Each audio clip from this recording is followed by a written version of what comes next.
Hello বন্ধুরা, অনামিকা সাই daily ব্লগে আপনাদের স্বাগত। আশা করি আপনারা ভালোই আছেন। আমি আপনাদের সাথে 7 দিনের শিলং ও চেরাপুঞ্জির ট্যুর প্ল্যান শেয়ার করব। আজকের ভিডিওতে মেঘালয়ের রাজধানী শিলং সম্পর্কে বলবো, পরের দিনের ভিডিওতে চেরাপুঞ্জি নিয়ে কথা বলবো। 13ই এপ্রিল বিকাল 5:10 বর্ধমান স্টেশন থেকে সরাইঘাট এক্সপ্রেসে চেপে আমি আর মেয়ে রওনা দিলাম গৌহাটির উদ্দেশ্যে। আমাদের গাড়ি 5 দিনের জন্য বুক করা ছিল শিলং ট্রাভেলস ট্যাক্সি থেকে। ওরা একটা ট্যুর প্ল্যান আমাদের দিয়েছিল, কিন্তু বলে রেখেছিলাম আমরা নিজেদের ইচ্ছে মতো ঘুরবো। 5 দিনের জন্য 18,000 টাকা নিয়েছিল সুইফট ডিজায়ার গাড়িতে। যদি চান আপনারাও গাড়ি এখান থেকে বুক করতে পারেন, আমাদের এক্সপিরিয়েন্স বেশ ভালোই। আপনারা চাইলে গৌহাটি স্টেশন থেকেও গাড়ি বুক করতে পারেন। পল্টন বাজার থেকে প্রচুর ট্যাক্সি পাওয়া যায়। 14 এপ্রিল সকাল 10:30 নাগাদ আমরা গৌহাটি স্টেশনে পৌঁছে যাই। গাড়ি ওয়েট করছিল। এই দিনই উমিয়াম লেক আর ওয়াটস লেক দেখে হোটেলে যাই। রাস্তায় 12:30 নাগাদ জিভা ভেজ রেস্টুরেন্টে লাঞ্চ সারি। এখানে খাবারের কোয়ালিটি খুব ভালো, তবে কেউ নন ভেজ খেতে চাইলে সর্দারজি ধাবা আছে পাশেই, সেখানেও খেতে পারেন। 2টো নাগাদ আমরা উমিয়াম লেক পৌঁছাই। এটা একটা বিশাল বড় লেক, দেখতে বেশ ভালো লাগছিল। এখানে কেউ চাইলে স্পিডবোট রাইড করতে পারেন।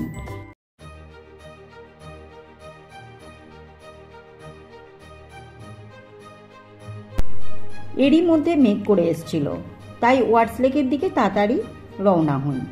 ওয়াটস লেক শিলং শহরের ভিতরেই। যদি জ্যাম না থাকে উমিয়াম লেক থেকে ওয়াটস লেক যেতে আধ ঘন্টার মতো সময় লাগবে। 4টে নাগাদ ওয়াটস লেকে পৌঁছাই। এরই মধ্যে জোর বৃষ্টি শুরু হয়। ছাতা নিয়েই পার্ক ঘুরে নিই। লেকের চারিদিক খুব সুন্দর করে সাজানো আছে। মেঘালয় ঘুরতে আসলে অবশ্যই ছাতা, রেনকোট, জ্যাকেট সঙ্গে রাখতে হবে, কারণ বৃষ্টি হলেই ওয়েদার খুব ঠান্ডা হয়ে যায়, আর বৃষ্টি যে কোনো সময়ই হতে পারে। এখানে সব ট্যুরিস্ট স্পটেই পার্কিং ফিস আর এন্ট্রি ফিস লাগে। প্রচুর শিলাবৃষ্টি শুরু হওয়ায় এরপর আমাদের হোটেলে চলে যেতে হয়। আমরা শিলংয়ে বারবারিক হোটেলে ছিলাম। 2500 টাকা per night, deluxe double bed room with complimentary breakfast. এটা পুলিশ বাজার থেকে 5 মিনিট হাঁটা রাস্তা। হোটেলটা খুবই পরিষ্কার পরিচ্ছন্ন। ওদের নিজস্ব রেস্টুরেন্টও আছে। ওদের ব্যবহার ভীষণ ভালো। যেহেতু শুধু রাতেই থাকছিলাম আর সকালেই ঘুরতে বেরিয়ে পড়ছিলাম, তাই আমাদের কোনো অসুবিধা হয়নি। কিন্তু হোটেলটা একটা সবজি বাজারের পাশেই, তাই সামনের রাস্তাটা ভিড় অনেক বেশি। আর একটা অসুবিধা, এদের নিজস্ব কোনো পার্কিং নেই। 2টো রাত আমরা শিলংয়ের এই হোটেলেই ছিলাম। শিলংয়ের সাইট সিনের জন্য ট্যাক্সি পুলিশ বাজার থেকেই পেয়ে যাবেন।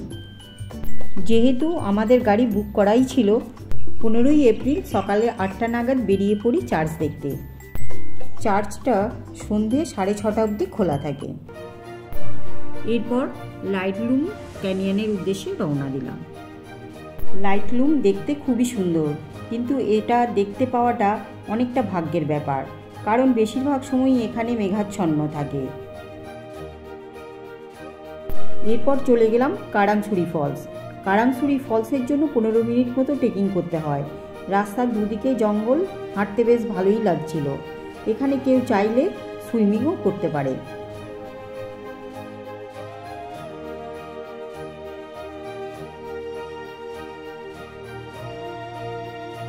এরপর ফিপে ফলস দেখতে চলে আসলাম।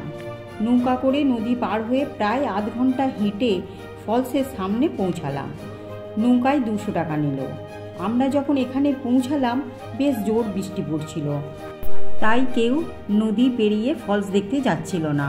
ফলে 500 টাকা দিয়ে গাইড নিতে হলো। আবহাওয়া ভালো থাকলে গাইডের কোনো প্রয়োজন নেই। নদীর ধার বরাবর প্লেন রাস্তা ফলস অবধি চলে গেছে। এইটাই হচ্ছে ফিফি ওয়াটারফল।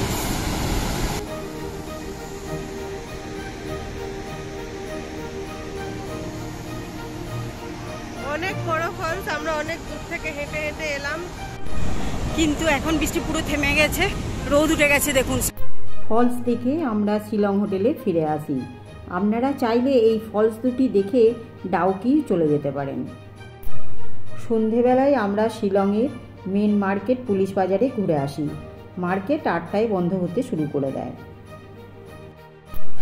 এর পরের দিন সকালে চেরাপুঞ্জির উদ্দেশ্যে রওনা দিই। চেরাপুঞ্জির ডিটেলস ভিডিও পরের দিনে দিয়ে দেব। নতুন ভিডিও পেতে আমার চ্যানেল সাবস্ক্রাইব করে দিন। আপনারা সকলে ভালো থাকুন, সুস্থ থাকুন আর আনন্দে থাকুন।